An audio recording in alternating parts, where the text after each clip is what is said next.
Hello travelers, Boardman21 here, and today we're going to discuss the 8.2 patch notes. EHG has dropped them a full 24 hours before the patch, giving us time to go over them and see what changes are coming to the game.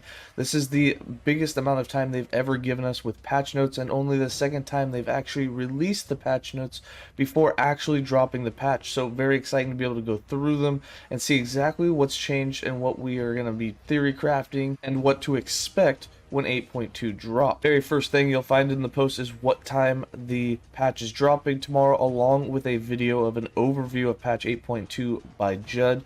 Then we got the table of contents. We're going to be going over the Monolith of Fate, arena, skills, skill balance, passive, items, uniques, mechanics, user interface, campaign, enemies, visuals, animation, sound control support, optimization, and some bug fixes. So let's go ahead and begin with the Monolith of Fate. This patch totally overhauls how you progress through timelines in the Monolith of Fate and adds loads of new content and rewards to discover. You can check out most of that in the developer blog, which is something we already covered and went into details with everything that they gave us for all that information about the design goals of the new system and what we can expect to do. The Echo Web, opening a timeline in the Monolith of Fate, now presents you with an interconnected web of islands. You start in the middle of the web and uncover the branching paths by completing echoes. This gives you many more choices for what echo to conquer next. So we're going to have lots of choices, lots of options, and we're going to be able to strategically pick what we want to do inside of that echo to move forward. Completing echoes grants your timeline stability. Reaching certain amounts of timeline stability unlocks the next quest echo for a timeline, which you can attempt at any time. So what's nice is you're not stuck with one of your options always being a quest and reducing it to only one modifier. So basically the choice has been picked for you. Now they pop up, but you still have all of your echoes that you've done and new opened echoes off of each one of those. That's going to be new choices for you. So you'll have many choices, and as you expand outwards, it's more and more. It's exponentially more choices for you to pick from. Each echo now also gives you a guaranteed reward after completing it, as long as you do so without dying. These rewards include experience, idols, uniques, and more. And more than that, not only are these guaranteed, but you can see what they are before you run the echo. And some echoes even have a device, in essence, that can rework all of the rewards on your entire timeline so that you can redo awards that you didn't want and hope for a chance of getting a reward that you do want, which is huge. We have new echo types. Added arena echoes, which require you to defeat a dozen or so enemies in quick succession to complete it. Forge objectives have been reworked into time gate objectives, featuring totally new visuals and different combinations of enemies. We added patrol objectives, where you have to kill multiple powerful rare monsters that are moving throughout the echo, so not just one spot. They actually move around, so you gotta try and take on in their path. Added beacon echoes. Charging the beacon reveals a large radius of future echoes in the timeline, allowing you to pick your route more carefully. This is probably one of the things I'm most excited about, so you can actually light up and see more echoes that you haven't done, giving you not only more choices, but it's going to show you what there is down that route, so you know which way that it is that you want to go to benefit your timeline. That's huge. Added Vessel of Chaos echoes. Destroying the Vessel of Chaos rerolls the guaranteed rewards for all uncompleted echoes in the timeline. They also added a Vessel of Memory echoes. Destroying this Vessel of Memory reverts all echoes besides other vessels to their uncompleted state, allowing you to collect the rewards a second time. So two things here with those vessels. One, if you've gotten to a point where all of the echoes that you could possibly do at that point don't have any good rewards, but you have a Vessel of Chaos, you can then use that and it'll re-roll all the rewards on all of those timelines, so that perhaps you'll get something that you want.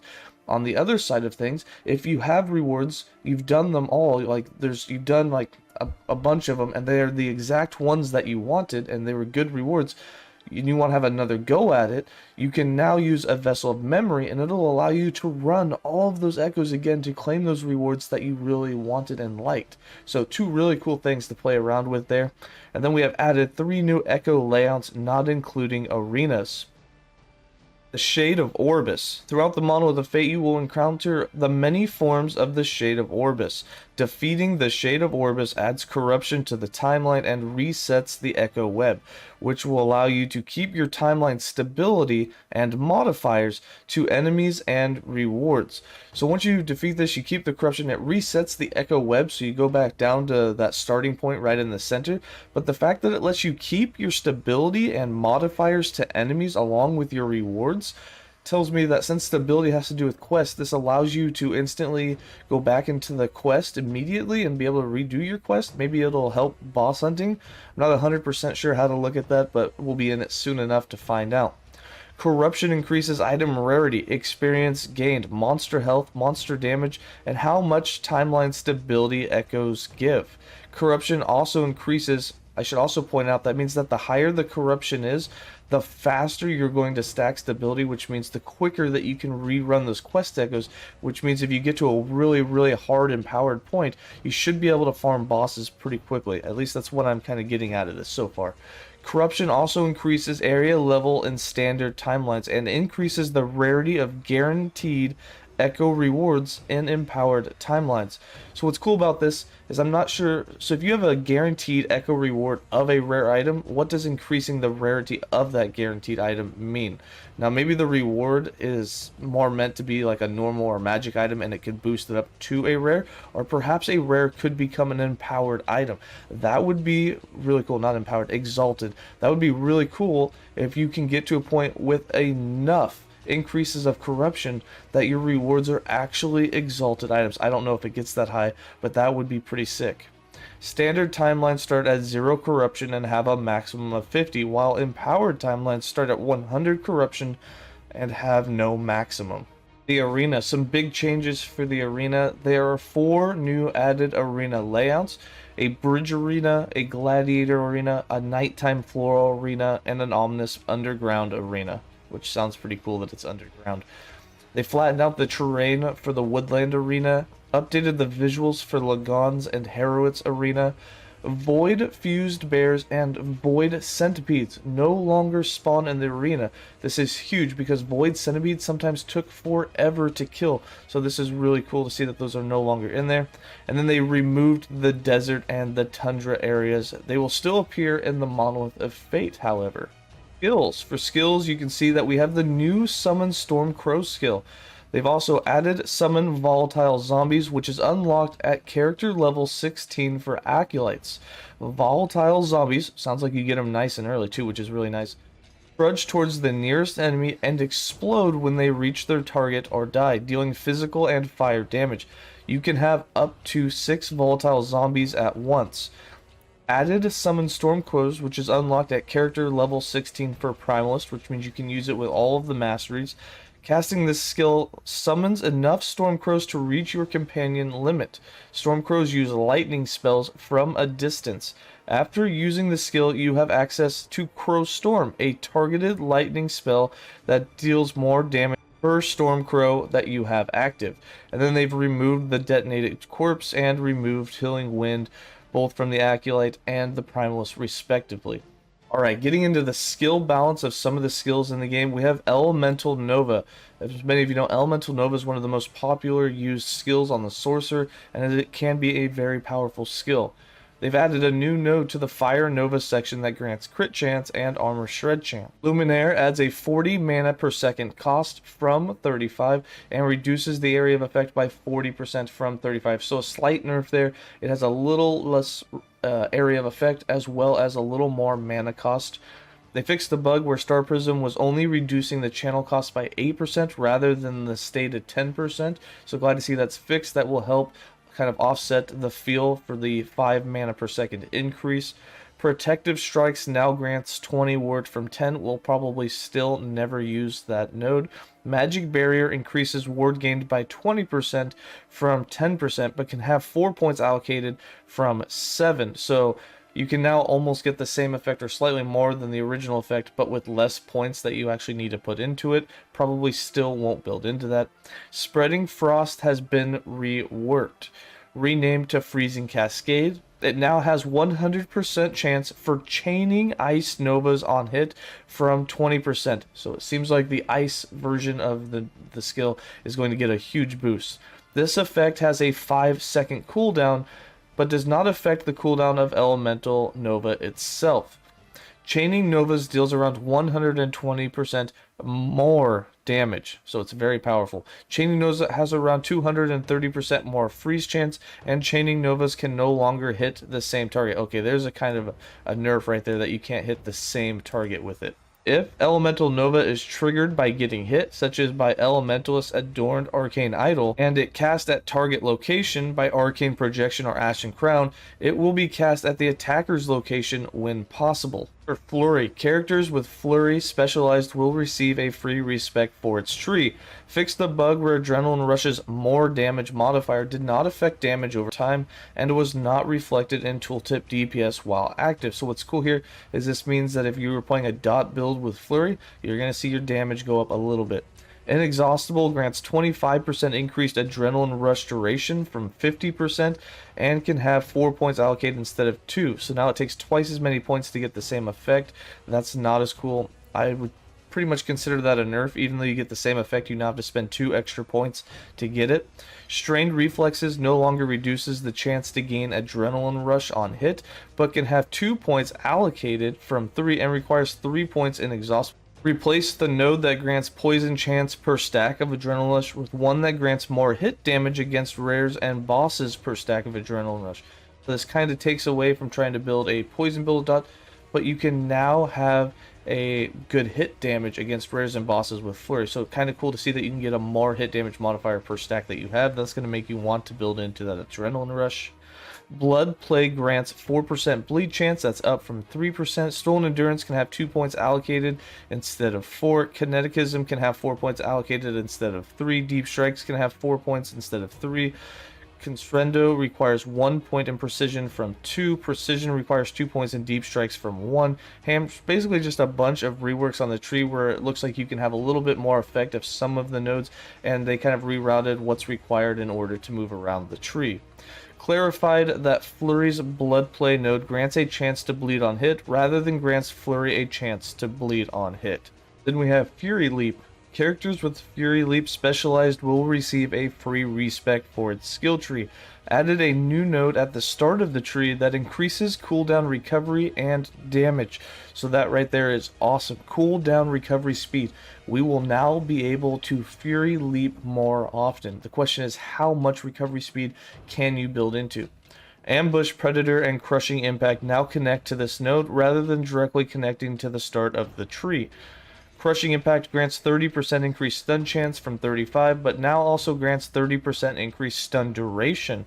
It can have 5 points allocated from 6. Warrior's Entrance grants 20% increased damage from 15%, but can have 5 points allocated from 7, which is fine. That's 100. You only lost 5% overall, but saved yourself 2 points. Savage Impact can have 5 points allocated from 6. Brutal Impact can have 5 from 6. Aspect of Mantis requires 4 in Savage instead of 5. And Rise requires 2 points in Ambush Predator from 3. So overall, pretty big buffs for this skill. There was no nerfs in any of this. All of it was buffs. Super excited. That cooldown recovery speed is the biggest thing. It's going to be nice to be able to use it more often.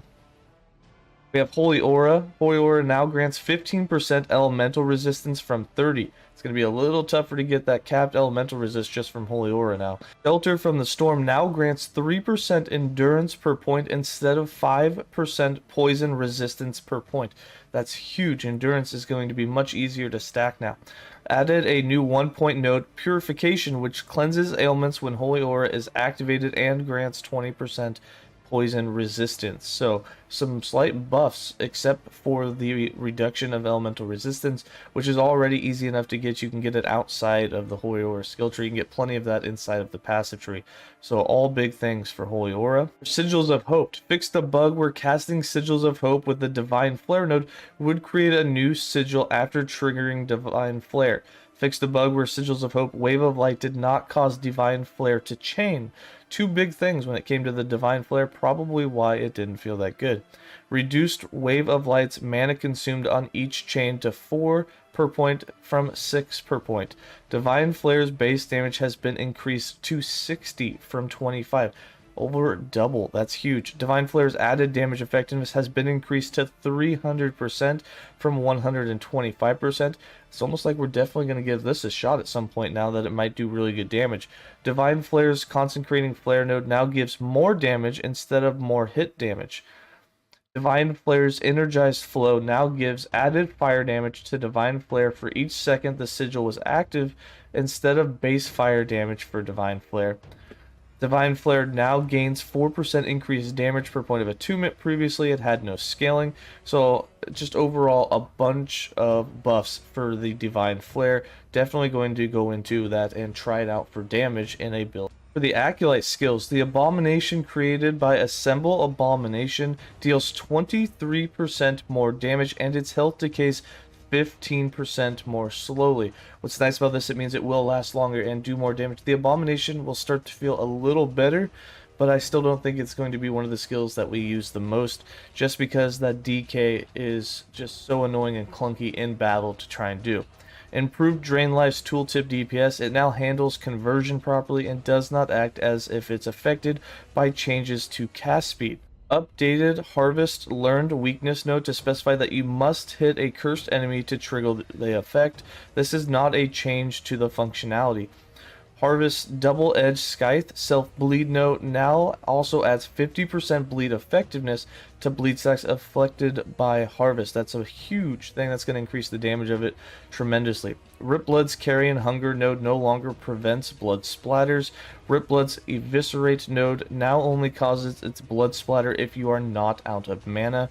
Clarified Sacrifices Macabre Waltz node to state the Skeleton Mages only sacrifice melee wraiths. Skeleton Mages have been renamed to Skeletal Mages to avoid confusion with effects that specifically affect minions from the Summon Skeletons skill. Mage skills fixed a bug where the Catalyst node on the Disintegrate tree caused the proc explosion to deal 100% more damage per point. As a compensation buff, the damage of explosion has been increased by 100%.